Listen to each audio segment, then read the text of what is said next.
Sejam todos bem-vindos a essa reunião. Que Deus possa abrir a mente de cada um de vocês e, com as minhas palavras, que eu possa também transmitir a mensagem que tenho para os irmãos hoje à noite.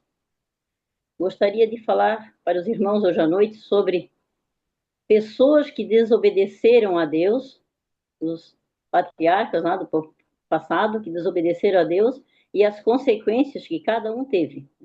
Então, que a gente, antes de pecar, possa pensar muito também na consequência que pode ter também após o pecado. É passagem tudo bem conhecida dos irmãos, mas que eu gostaria de ler a passagem que se encontra em Gênesis, falando sobre o pecado de Adão e Eva, lá no começo da Bíblia, que nos diz o seguinte: vendo a mulher que a árvore era boa para comer, agradável aos olhos, árvore desejável para dar entendimento, tomou do fruto, comeu e deu também ao seu marido, e ele comeu. E abriram-se então ambos os olhos, e perceberam que estavam nus. E coseram-se com folhas de figueira, e lhe fizeram roupas, cintas para si. Quando ouviram a voz do Senhor Deus, que andava no jardim pela viração do dia, esconderam-se da presença de Deus. E o homem e sua mulher. E chamou o Senhor Deus ao homem, e lhe perguntou: onde estás? E ele respondeu: ouvi a sua voz no jardim, e porque estava nu, tive medo, e me escondi. Perguntou-lhe Deus: quem te fez saber que estava nu? Comeste da árvore que eu te ordenei que não comesses? Então ali eles viram que eles já tinham pecado, porque quando eles pecaram, viram que estavam nus. Até então, o momento, eles não tinham sentido a sua nudez ainda. Mas aí eles viram que estavam nus, né? E queriam botar a culpa em alguém. No verso 12 de Gênesis 3, diz o seguinte: então disse o homem: a mulher que me desse por esposa, ela me deu do fruto, e eu comi.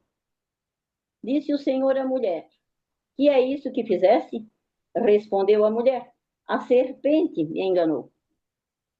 É assim também nos nossos dias hoje, né? Quando alguém comete um pecado, sempre quer botar a culpa em alguém, né? Adão quis botar a culpa em Deus. A mulher que me deste me enganou. A mulher quis botar a culpa na serpente. A serpente me enganou. Todos os dois foram enganados, mas Deus tinha dado uma ordem. E Ele dá para cada um de nós também, né? A ordem, para nós não pecarmos. Porque a consequência vem após o pecado. Se nós roubar, se nós matar, se nós desobedecer, nós vamos ter a consequência, né? E qual foi a consequência de Adão e Eva? A expulsão do paraíso, né? Foram expulsos do paraíso. É uma coisa muito triste que aconteceu com eles, né? Porque eles estavam num lugar tão adorável, tão bonito, e foram expulsos por causa do pecado. Tem uma meditação que fala sobre esse assunto aqui também, que eu gostaria de ler para os irmãos. E essa meditação diz o seguinte: então diz a serva do Senhor, né? Explicando essa meditação aqui, na conversa que ela teve com Jesus, assim.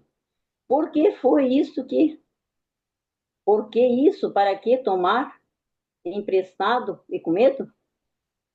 Adão reconheceu sua transgressão, não porque estivera arrependido da desobediência, mas por culpar a Deus. A mulher que me desse por companheira me deu do fruto da árvore e eu comi. Então ele quis culpar a Deus, né? Ele não era culpado.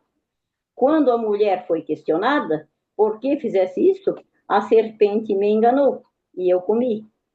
O céu encheu-se de tristeza nesse momento, ao perceber que o ser humano estava perdido e o mundo que Deus havia criado seria agora habitado por mortais destinados à miséria, doença, morte e sem qualquer esperança de salvação por ser transgressor.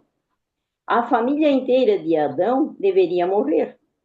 Em seguida, viu o adorável Jesus. Isso é a serva do Senhor que está dizendo, né? Viu o adorável Jesus e percebi uma expressão de empatia misturada com tristeza em seu rosto.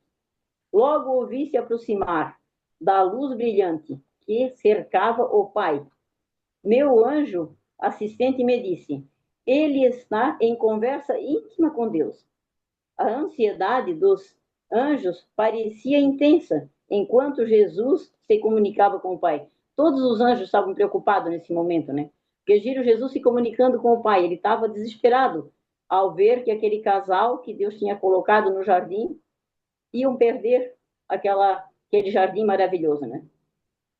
3 vezes a luz gloriosa do Pai envolveu o Filho, e na terceira vez Cristo retornou, e pude ver sua presença. Seu semblante estava calmo, sem qualquer sinal de confusão e angústia, irradiando uma bondade e amabilidade que palavras não podem descrever. Então ele informou aos anjos que agora existia um meio de salvação para a raça humana perdida. Contou que havia intercedido junto ao Pai, se oferecido para, dar a própria vida em resgate, assumindo a sentença de morte para que, por meio dele, a humanidade pudesse ser perdoada. Com os méritos de seu sangue e sua obediência à lei divina, os humanos poderiam receber o favor de Deus e serem restaurados ao belo jardim, onde poderiam novamente comer do fruto da árvore da vida. Então, ao ver ali que Jesus intercedeu por eles nesse momento, né?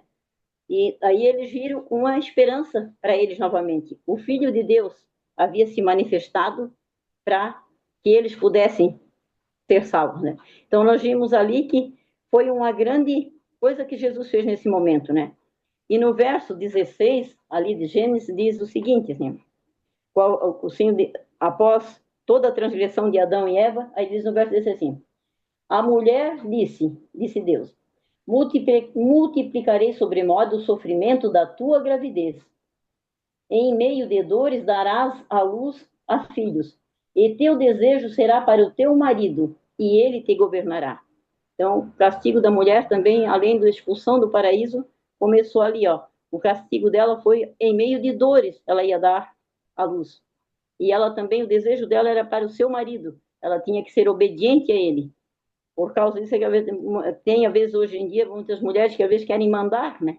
Na casa, mandar em muitas coisas. Tem homem que, às vezes, não consegue fazer tudo sozinha. Mas a mulher é uma companheira dele, não é a mandar, ela que manda nele, né? Me lembro, acho que foi no dia do casamento do Joacir, que o seu Saulo ainda disse assim que o marido é o cabeça da igreja, mas nunca deve deixar a mulher ser o pescoço, porque quem manda é o marido, né? Então achei aquela assim, uma frase que nunca saiu da minha cabeça, né? E hoje em dia tem muitas pessoas, muitas mulheres que querem mandar, e tem muitas mulheres morrendo, às vezes, por ser mandonas, né? Por não levar a sério a lei de Deus, as coisas que Deus ordenou para cada um de nós, né? E assim como Deus deu para a mulher as dores, ele deu também para o marido sofrimento também, que diz assim a Adão, né? No verso 17 diz o seguinte: e a Adão disse: visto que atendeste à voz da tua mulher e comeste da árvore que eu te ordenei que não comesses, maldita é a terra por tua causa. Em fadiga obterás dela o sustento durante os dias da tua vida. Ela produzirá também cardos e brolhos, espinhos, como diz, né? E tu comerás da árvore do campo. Do suor do teu rosto comerás o teu pão, até que te torneis a terra, pois dela foste formado. Porque tu és pó, e ao pó te tornarás. Então, Adão e Eva tiveram as consequências. A expulsão do paraíso, Eva teria dores após o sofrimento todo, após a transgressão dela ali, e Adão, também do suor do teu rosto comerás o teu pão. Até então a terra era um lugar maravilhoso para eles morar, não trabalhavam, só apreciavam tudo que Deus tinha deixado. Mas agora, após o pecado, eles tinham que trabalhar para tirar o sustento da terra, né? Então, foi as consequências, a expulsão do paraíso e dores e sofrimento após o pecado. E assim também é com nós hoje em dia. Se nós fizermos alguma coisa errada, as consequências vêm. Lá no passado veio e hoje vem para todos nós também, né? Porque às vezes, mas eu faço tanta coisa boa, não tenho pecado. Gostaria de ler um verso aqui, e talvez a todos os irmãos já sabem até onde se encontra, mas eu vou ler, tirando aqui da Bíblia, em Romanos, no capítulo 5, no verso 12, assim, Portanto, assim como por um só homem, né, que foi Adão, né, por um só homem entrou o pecado no mundo, e pelo pecado a morte, assim também a morte passou a todos os homens, porque todos pecaram. Então, nós passamos por todos os sofrimentos, por tudo que tem de errado, porque todos nós pecamos. Ninguém ficou livre de pecar, ninguém está livre de pecar. A gente pode fazer tudo o que está ao nosso alcance, pensando que não pecamos, mas ali na Bíblia dizendo que todos pecaram e todos nós vamos passar pela morte. Se não for, se estivermos vivos quando Cristo vier, glória para Deus, mas se não vamos passar pela morte. Se Jesus demorar a voltar, muitos de nós que estamos aqui hoje vamos passar por essa morte. E acredito que ninguém tem muita simpatia com a morte, né? Todos querem viver. Mas nós temos, para ter vida eterna, temos que ser obedientes, tanto se estivermos vivos como se estivermos mortos, quando Cristo voltar. Ainda lendo mais um trecho de outra meditação mais à frente, continuando essa história de Adão, que nos diz assim o seguinte ainda, diz assim, uma luz em meio ao desespero. Os anjos ficaram desesperados ao ver essa situação de Adão e Eva, né? Mas tinha uma luz em meio a esse desespero, né? Os anjos de Deus foram enviados para visitar o casal decaído e informá-lo de que, embora não pudesse mais manter seu estado santo e o lar do Éden devido à transgressão da lei de Deus, ainda havia uma esperança para eles. Os seres celestes trouxeram as boas notícias de que o Filho de Deus, como já li na outra meditação, né? O Filho de Deus se prontificou a ajudar Adão e Eva nesse momento. Ele ficou com pena daquele casal, né? Então, ele se prontificou, fez assim. O Filho de Deus, que havia conversado com eles no Éden, se compadeceu ao ver a condição desesperadora deles, e de boa vontade anunciou a punição que lhe era devida, morrendo para que a humanidade pudesse viver pela fé na expiação de Cristo, porque ele o fez. Continuando um pedacinho mais embaixo, assim, ó. Quando, não, por meio de Cristo, a porta da esperança foi aberta, permitindo que, apesar de seu grande pecado, os seres humanos não ficassem sob o controle absoluto de Satanás. A fé nos méritos do Filho de Deus elevaria o ser humano de maneira que ele poderia resistir aos enganos de Satanás. Quando Adão e Eva compreenderam como a lei de Deus era exaltada e sagrada, cuja transgressão exigia um sacrifício tão valioso para salvá-los da destruição total, eles pediram para que eles morressem em lugar do que ele, de sua descendência, e sofresse a punição pela transgressão, preferindo isso ao ver o Filho de Deus fazer tal sacrifício. Então, quando eles giram, Adão e Eva viu que era o Filho de Deus que ia morrer no lugar por causa do pecado deles, né? Eles ficaram tão tristes. Não, nós é que merecemos essa punição. O Filho de Deus não merece. Ele tinha ido no Éden falar com eles. Ele passou por eles no Éden. Ele conversou com eles no Éden. E ele era um ser maravilhoso. Então, ali eles viram que o pecado deles ia trazer a morte do Filho de Deus, que era tão amável, né? Então, assim como para nós hoje, para nós não matar o Filho de Deus a cada momento, como Adão e Eva matou naquele, né? É que cada um pense muito antes de pecar, antes de nós transgredir a lei de Deus, de fazer alguma coisa errada, para que Jesus não tenha morrido em vão por nós, que esse sacrifício dele tenha sido valioso para cada um de nós, né? Que a gente possa pensar muito nisso antes de pecar, antes de transgredir a lei de Deus, de fazer alguma coisa errada, de não seguir os seus mandamentos. Mais um trechinho ainda diz assim, ó, conhecendo as consequências do pecado, assim de Adão, a angústia de Adão aumentou. Ele percebeu que seus pecados eram tão graves que resultariam em consequências terríveis. Seria possível que o honrado comandante celestial, que havia andado e conversado com ele durante sua santa inocência, a quem os anjos honravam e andavam e adoravam, viesse se rebaixar à posição exaltada para morrer por causa da transgressão? Os anjos informaram a Adão de que, embora sua transgressão tivesse trazido morte e infelicidade, reconquistar a vida e a imortalidade seria possível pelo sacrifício de Cristo. Deus revelou importantes eventos futuros a Adão, desde sua expulsão do Éden até o dilúvio e progressivamente até a primeira e a segunda vinda de Cristo à Terra. O amor de Deus pela humanidade e seus descendentes levaria o Filho a tomar a natureza humana, elevando por meio de sua própria humilhação. Todos aqueles que nele crescem, esse sacrifício tinha valor suficiente para salvar o mundo inteiro, mas apenas alguns poucos se beneficiariam da salvação trazida por um sacrifício tão maravilhoso. Como diz no verso, um verso da Bíblia, que Deus amou o mundo de tal maneira que deu seu Filho unigênito, para que todo aquele que nele crê não pereça, mas que tenha a vida eterna. Então foi um amor muito grande, porque era o Filho de Deus, seu único Filho que ele deu para morrer por cada um de nós, né? Então, falando mais assim, saindo um pouquinho da história de Adão, quero ainda falar de alguns personagens da Bíblia que também pecaram e tiveram suas consequências, né?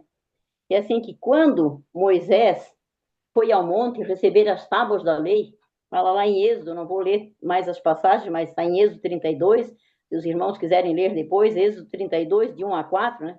Quando Moisés estava no monte para receber as tábuas da lei, foi falar com Deus, o povo achou que Moisés estava demorando muito, achou que, e pediram para fazer um bezerro de ouro para que eles pudessem adorar. Eles não esperaram a volta de Moisés lá do monte, né? Porque eles queriam adorar alguma coisa. E Deus tinha tirado eles lá do Egito, então eles acharam que tinham que adorar alguém. Mas adoraram um bezerro de ouro em lugar do Criador.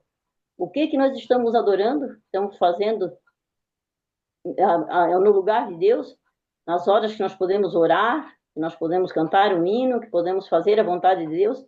Temos alguns bezerros que nós temos adorando, alguma coisa que está deixando nós distante de Deus, que a gente possa pensar muito nisso, como aquele povo fez lá, que Deus tinha trazido eles de tão longe para ali, e só enquanto Moisés foi receber as tábuas da lei, que estava no monte, disseram, onde é que anda esse Moisés? Faça-nos alguma coisa, uns deuses para que nós adoramos. E assim eles fizeram, né? E tiveram as consequências por sua transgressão. Tem mais um homem, um personagem da Bíblia que fala aqui também, que diz: Davi era um homem segundo o coração de Deus. Então, segundo o coração de Deus, deveria ser um homem muito maravilhoso, muito bom, muito que fazia a vontade de Deus, né? E o que Davi fez de tão errado, né? Eu só botei assim algumas coisas que eu só tirei dos versos ali, que Davi, ele cobiçou a mulher de Urias, ele matou Urias, ele casou com a mulher de Urias, ele adulterou e muito mais. Quantas coisas ele fez? E era um homem segundo o coração de Deus. Então, como a gente vendo essas passagens assim, como a gente tem que orar muito a Deus e pedir a sua ajuda para nós não pecarmos. Porque se Davi era um homem segundo o coração de Deus, fez tantas coisas ruins, né?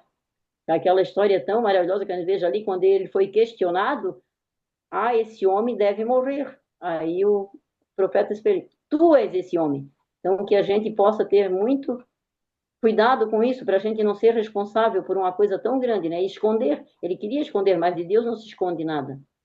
Que a gente possa meditar muito nesses personagens, o que eles fizeram de errado e as consequências que eles tiveram. Vou ler mais um versinho da Bíblia aqui, que nos diz, se encontra em Êxodo,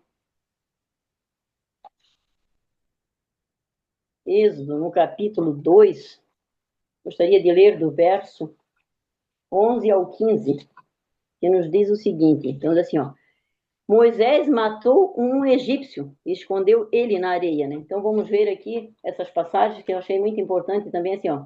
Naqueles dias, sendo Moisés já homem, saiu a seus irmãos e viu os seus labores penosos e viu que certo egípcio espancava um hebreu, um de seu povo. Olhou de um lado para outro e vendo que não havia ali ninguém, matou o egípcio e escondeu na areia. Saiu no dia seguinte Eis que dois hebreus estavam brigando, e disse ao culpado: Por que espancas o teu próximo? O qual respondeu: Quem te pôs por príncipe e juiz sobre nós? Pensas matar-me como mataste o egípcio? Temeu, pois, Moisés e disse: Com certeza me descobriram. Informando desse caso, procurou Faraó matar Moisés. Porém, Moisés fugiu da presença de Faraó e se deteve na terra de Midian e ausentou-se junto a um poço. Consequência que Moisés teve, ele matou um egípcio e ele achou que tinha escondido, que ninguém tinha visto. Matou e escondeu na areia, que ninguém vai achar, lá no meio do deserto, né? Mas alguém viu, teve um que viu e disse assim, vais querer nos matar também? Que a gente possa, quando fazer alguma coisa escondida, de Deus não se esconde nada. Como dizia o irmão Peri, de Deus não se zomba. A gente pensar que a gente está escondendo de Deus alguma coisa, não vamos estar escondendo nada de Deus. Ele vai estar sempre vendo o que nós estamos fazendo de errado. Mais um dos personagens da Bíblia, né, que eu vi aqui, Jonas, né? Ele foi escolhido por Deus para pregar na cidade de Nínive, uma cidade perversa, né? Que tinha em Nínive. E ele foi escolhido por Deus para pregar. O que que Jonas fez? Ele fugiu da presença de Deus. E Deus providenciou um grande peixe para que tragasse Jonas. Imagina 3 dias e 3 noites no ventre de um peixe. Que consequência teve Jonas por não querer pregar a palavra de Deus? Algum de nós está se escondendo de Deus? Não está querendo levar a sua palavra? Que cada um possa também pensar muito nisso, né? Possa ver o que eu estou fazendo de errado, estou me escondendo do Senhor. A gente sabe que tem tanta coisa acontecendo agora, tantas coisas ruins acontecendo, guerra, rumor de guerra e mais guerra, essas tempestades. Nunca se viu chover tanto no Brasil, não é lá fora, é aqui, em Santa Catarina, em tantos lugares, né? Como está acontecendo lá, eu acho que em Espírito Santo, essa semana, morro descendo, pessoas morrendo, né? E nós estamos fugindo de pregar a palavra, de anunciar ao povo que a hora está chegando, que o momento é agora, que a gente não seja um Jonas negando falar da palavra de Deus, né? Que a gente não seja um Pedro, como eu estou ali, né? Pedro, que negou Jesus. Será que se alguém me perguntar, tu é cristão? Eu vou dizer, não, eu não, vou ficar com vergonha de falar no meio de amigos, de sociedade, de alguma festa que eu estiver. Ah, ele não come isso porque ele é crente, não come carne de porco porque é crente. Ele não bebe porque é um crente. Que não tenha vergonha de dizer, eu sou crente mesmo, eu sou um adventista do sétimo dia que não transgrido a lei de Deus. Não como isso ali. Não trabalho no sábado. Não. Eu faço isso porque Deus me mandou. Eu mandou eu observar a lei dele, mandou eu guardar os mandamentos. E diz na Bíblia também que os mandamentos são 10 e não são pesados, são fáceis de ser guardados, desde que nós estamos no caminho de Deus, né? Então, que não sejamos um Pedro, que negamos a Jesus e falamos que não queremos defendê-lo. E mais uma personagem, que é a última que eu vou botar aqui nesse meu pequeno sermão, que eu vou dizer assim, a mulher de Ló olhou para trás. E qual foi a consequência que ela teve? Né? Ela não foi socorrida. Ela virou uma estátua de sal. Será que algum de nós está sendo igual a mulher de Ló? Está olhando para alguma coisa aqui nessa vida que está nos afastando de Deus? Está deixando de nos levar à igreja? Ah, hoje eu tenho uma coisa mais importante para fazer. Ah, não posso ler a Bíblia que eu tenho um trabalho a fazer hoje. Não posso ir na igreja. Será que tem alguma mulher de Ló entre nós olhando para trás em coisas terrenas? Que a gente possa pensar muito nisso, meus irmãos.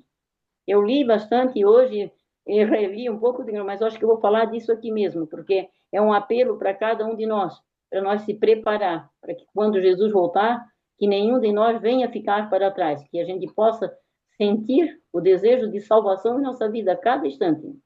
Só tem assim um resumo que eu fiz aqui, mais ou menos um pouquinho desses personagens, né, que eu fiz assim, que é a desobediência de Deus, né, a desobediência a Deus, né, as consequências, né, Adão e Eva foram expulsos, Moisés foi ao monte receber as tábuas e eles adoraram um bezerro, fizeram um Deus para eles, né, foram adorar um bezerro, não adoraram a Deus. Davi matou, cobiçou, adulterou cada um personagem que andou com Deus, que falou com Deus e teve as consequências. Então nós temos que orar muito para que não venhamos a passar por essas tribulações. A gente sabe que os dias estão se aproximando e nós temos que estar preparados, né? Jonas foi tragado por um peixe e ficou 3 dias no seu ventre. Que a gente não deixe de pregar a palavra, ser um Jonas aqui nessa vida, não querer passar a mensagem adiante, não chorar como Pedro chorou amargamente por ter negado o seu Senhor, que a gente não venha a chorar, e que a mulher de Ló, como fala aqui, né, ela perdeu a vida, né? Cada um de nós não perca a vida eterna, e cada um examine a si mesmo hoje. O que eu estou fazendo para Jesus? O que eu estou fazendo para merecer esse sacrifício? Esse tão grande amor que Deus deu por mim, seu único filho. Eu sei que cada um de vocês aí que é pai ama o seu filho, ama a sua filha. Então que a gente possa pensar muito em Deus nesse momento. Deus amou o mundo de tal maneira que deu o seu filho unigênito, seu único filho, ele deu para nos salvar. Que cada um medite nessas passagens bíblicas e possa mudar a sua vida hoje, que possa fazer um propósito, Senhor, me ajuda a não ser um Jonas, não ser um Pedro, não ser um Davi que não honrou o Senhor. Cada um faça essa oração e peça a Deus, me ajuda, Senhor, a te servir melhor de hoje em diante. Amém? Deus abençoe a todos.